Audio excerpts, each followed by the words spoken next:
Okay,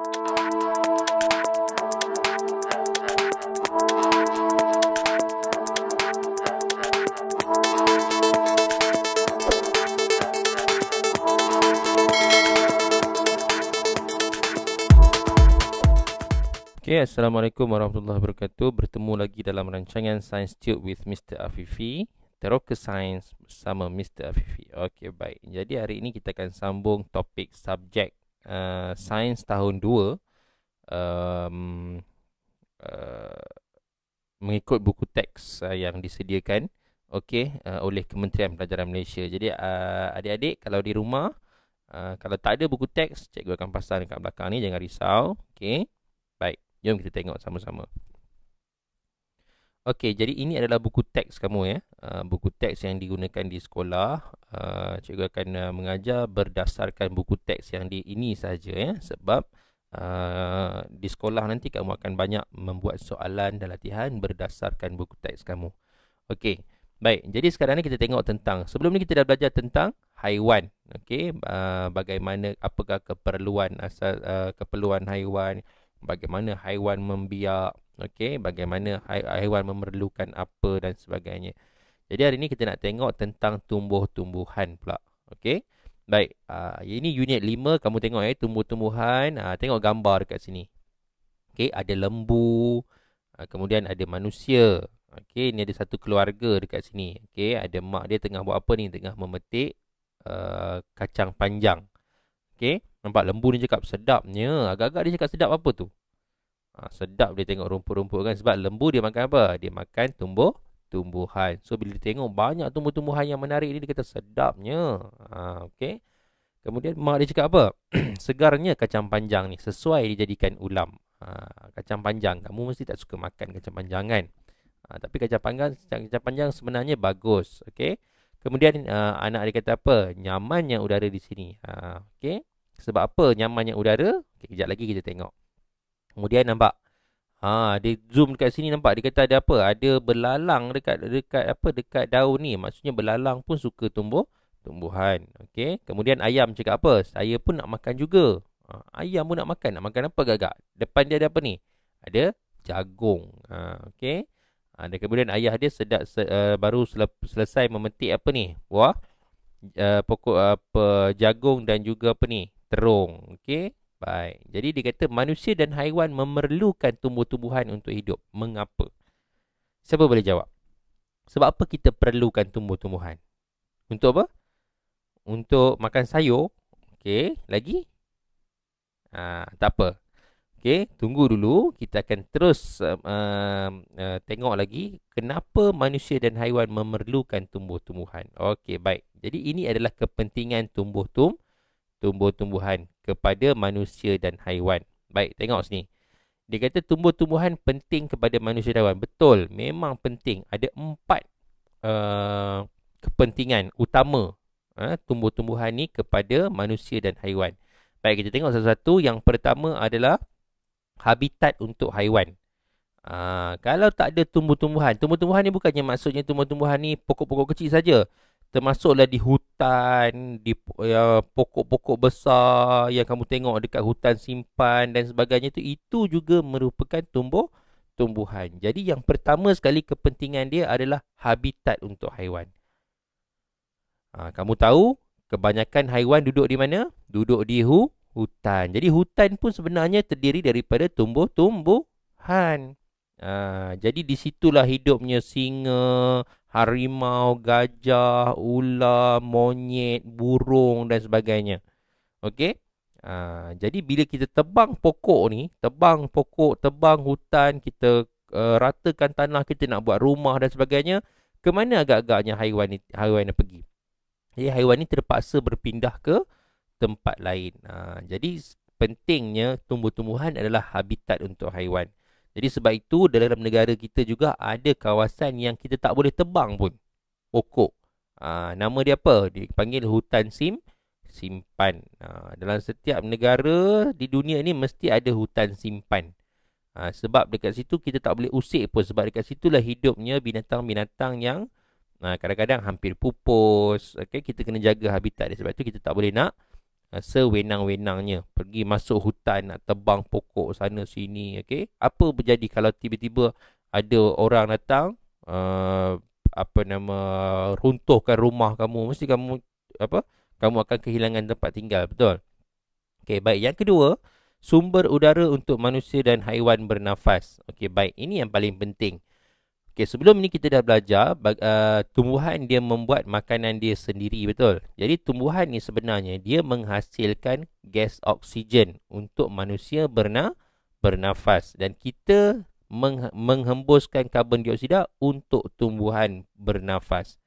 Jadi sekarang ni, sebab itulah bila kalau kamu perasan, kalau kamu pergi dekat kampung-kampung, okey, tempat yang masih lagi belum tercemar dengan pembangunan, kamu akan rasa udara dia begitu nyaman. Okey, tapi kalau kamu berada di bandar besar yang kurang tumbuh-tumbuhan dekat sana, kamu akan rasa udara situ tidak sesegar bila kamu berada dekat kawasan-kawasan yang banyak tumbuhan. Itu adalah yang paling penting, sumber udara untuk manusia dan haiwan bernafas. Baik, kemudian yang seterusnya adalah sumber ubat untuk manusia dan haiwan. Okey, untuk pengetahuan kamu juga, zaman-zaman dulu, sebelum adanya hospital, adanya farmasi, adanya apa tu, ambulan dan sebagainya, kita ada ubat-ubat Panadol ni kan. Sebelum zaman ini, zaman dahulu orang memakai tumbuh-tumbuhan untuk membuat ubat. Kalau kamu tak percaya, kamu tanya mak kamu, tanya ayah kamu, tanya nenek kamu, tanya atuk kamu. Okey, tanyalah orang-orang tua zaman-zaman dulu, mereka kebanyakannya menggunakan tumbuh-tumbuhan untuk menyembuhkan sesuatu penyakit. Okey, sebagai sumber ubat. Paling senang contoh, aloe vera. Okey, lidah buaya. Okey, kamu kerat tu dia boleh menyembuh, mempercepatkan luka tu, kemudian dia boleh mencantikkan sedikit kulit. Banyak sumber daripada tumbuh-tumbuhan orang buat ubat. Okey, itu adalah penting sumber ni. Jadi kalau kita tak ada tumbuh-tumbuhan, tak adalah orang nak buat ubat. Okey, kemudian sumber makanan untuk manusia dan haiwan. Ini paling penting. Yang seperti yang kamu tahu, kamu makan hari-hari, kita kena makan sayur. Sawi, bayam, kangkung, jagung, kobis, macam-macam orang buat. Even kamu makan chicken chop pun orang letak apa? Letak tomato, letak salad. So itu semua adalah tumbuh-tumbuhan. Kalau kita tak ada tumbuh-tumbuhan ni, kita tak boleh makan. Termasuklah buah-buahan.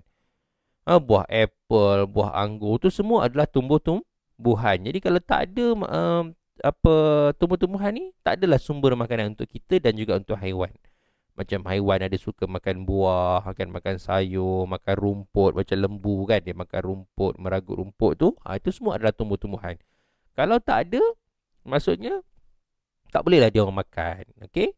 Baik, jadi ini adalah soalan kebab, berikan kepentingan lain tumbuh-tumbuhan kepada manusia. Ini kamu cuba fikirkan, apakah kepentingan lain tumbuh-tumbuhan kepada manusia. Okey?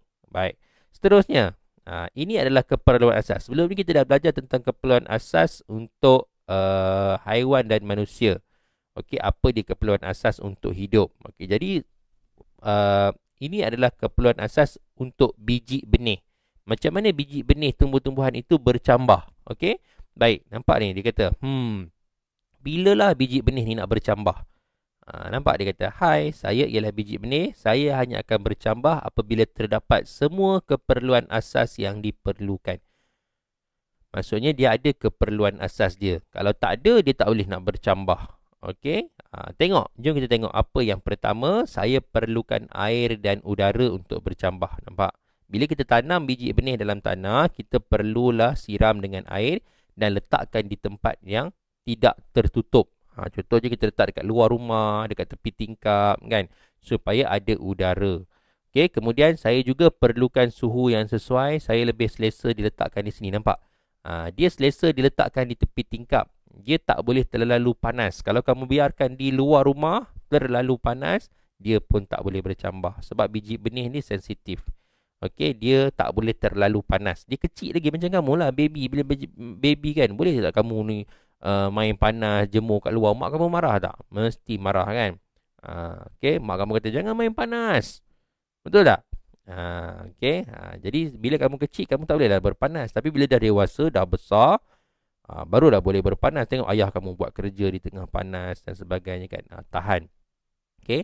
Jadi beberapa hari kemudian saya sudah mula bercambah. Jadi ada 3 di situ yang dikatakan apa keperluan asas untuk biji benih. Yang pertama apa dia? Air, udara dan kemudian suhu yang sesuai. Okey. Baik. Jadi kesimpulannya air, udara dan suhu yang sesuai ialah keperluan asas untuk biji benih bercambah. Itu kamu kena ingat. Okey, 3 perkara ni. Suhu pun penting. Okey.